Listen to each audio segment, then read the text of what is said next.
कल्लू कसाई का प्रेम पत्र। जय जगन्नाथ। यूं तो कल्लू कसाई शादीशुदा है पर आशिक मिजाज है। उसकी एक प्रेमिका भी है जिसे लिखा गया पत्र इन दिनों मंडल कमेटी में काफी चर्चा का विषय बना हुआ है। प्रिय, इन दिनों तुम्हारी नाराजगी ने मुझे परेशान कर रखा है। मुझे जो बात तुमसे मिलकर करने चाहिए थी वह पत्र के माध्यम से कर रहा हूं, इसका और मलाल है। अब लोग कहेंगे कि मोबाइल के जमाने में पत्र क्यों? वे नहीं जानते कि प्रेम पत्र मुगले आजम के जमाने से चला आ रहा है। लिखा हुआ हर शब्द इतिहास बन जाता है। हमारे इस पत्र को भी पीढ़ियां याद रखेंगी। हमारा प्रेम जन जन्मांतर का है। हमारी बातों, हमारी जानकारियों, हमारी सोच में कितनी समानता थी। भले ही हमारे मतभेद कई विषयों पर रहे हैं, पर वे कभी भी इतने नहीं बढ़े कि हमारे बीच गहरी खाई पैदा हो जाए। पहले हम तमाम शंका कुशंका आपस में बैठकर सुलझा लिया करते थे। हमारे प्रेम का सबसे बड़ा आधार था कि देश सुरक्षित हाथों में है। हम विश्व गुरु बनने के दरवाजे पर खड़े हुए हैं। हमारे एक इशारे पर दो देशों के बीच युद्ध रुक जाया करते हैं।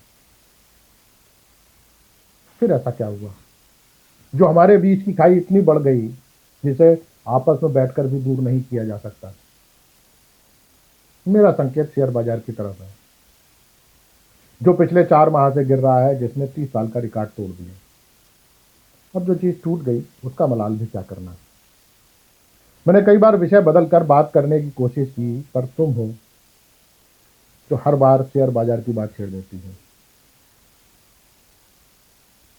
जब लोग इस पर बात नहीं कर रहे, मीडिया बात नहीं कर रहा, सरकार नहीं बोल रही, तो तुम क्यों गिरते रुपए को लेकर दुबली हो रही हो? मुझे तुम्हारी चिंता है। मैं जब भी अकेला होता हूं तो तुम्हारी यादों में खो जाता हूं। वो भी क्या दिन थे जब हम साथ साथ अन्ना हजारे के आंदोलन में जाया करते थे और जय श्री राम के नारे बोलते थे। तुम एक खास अंदाज में वंदे मातरम बोला करते थे। तुम्हें याद होगा, लौटते समय मैंने तुम्हें गुब्बारे और बुढ़िया के बाल दिलवाए थे, जिसे हमने साथ मिलकर खाया था। मनमोहन सरकार गिरने पर हम कितने खुश थे। एक बार तो ट्रेन में तुमने मोदी का विरोध करने वाले का मुंह तक नोच लिया था। उस वक्त अगर शाह साहब की पुलिस ने हमारा साथ नहीं दिया होता तो तुम जेल पहुंच जाते। जब राम मंदिर का निर्माण हो रहा था तो हमने पूरे मोहल्ले को भगवा रंग से पाट दिया था। फिर मस्जिद के सामने जाकर नारे भी लगाए थे। तुम उस समय बुलेट चला रही थी, मैं पीछे बैठा था। जब मोदी जी ने अहमदाबाद में अब की बार ट्रंप सरकार का नारा दिया तो कैसे उछलकर तुम मेरी गोद में बैठ गई थी। तब से अब क्या बदल गया? ऐसा लगता है कि कल ही की बात है जब हम पुराने खंडहर में मिले थे। तुम लाल सूट पहनकर बला की खूबसूरत लग रही थी। आते ही तुमने मेरे बालों को सहलाने लगी। मैं चाहता था हम मिलकर एक बार फिर पंजाब में आंदोलन कर रहे किसानों को गालियां दें, ट्रंप और मोदी की दोस्ती की कस्में खाएं, पर अचानक तुमने शेयर मार्केट की बात छेड़ दी। मैं मानता हूं बाजार गिर रहा है, पर वो हमारी मोहब्बत की गहराइयों तक अभी तक नहीं पहुंच पाया है। उस दिन जब हम पार्टी कार्यालय में मिले तो मैं चाहता था कि हम दिल्ली जीत की खुशियां मनाएं, पर उस वक्त भी तुम गिरते बाजार पर भड़की नहीं थी। तुम क्या बदली? लगता है तुम्हारी भावनाएं भी बदल गई। पहले एक साथ आहत होती थी, अब अकेले होने लगी हैं। तुम्हें याद है जब तुम्हें पता चला कि स्मृति ईरानी की बेटी रेस्तरां में बीफ बेचती है, तो तुम्हारी भावना अकेले में आहत हुई थी। फिर जब किरण रिजिजू ने संसद में स्वीकार किया कि वो बीफ खाता है, तब भी फिर मैंने समझाया, जब तक संग ना कहे आहत नहीं होना है, तो तुम मान गई थी। आप कोई भी तर्क सुनने को तैयार नहीं हो। जब शिवरात्रि में दिल्ली की एक यूनिवर्सिटी में नॉनवेज के कारण हिंदुओं की भावना आहत हुई, तब भी तुम निरापद शून्य को ताकती रही। हाल ही में मैं तुम्हें कुंभ दिलाकर लाया था। तुम पाप मुक्त होकर भी तनाव मुक्त नहीं हो सकी। मोदी जी ट्रंप से मिलकर आ गए, तुमने ध्यान तक देना जरूरी नहीं समझा।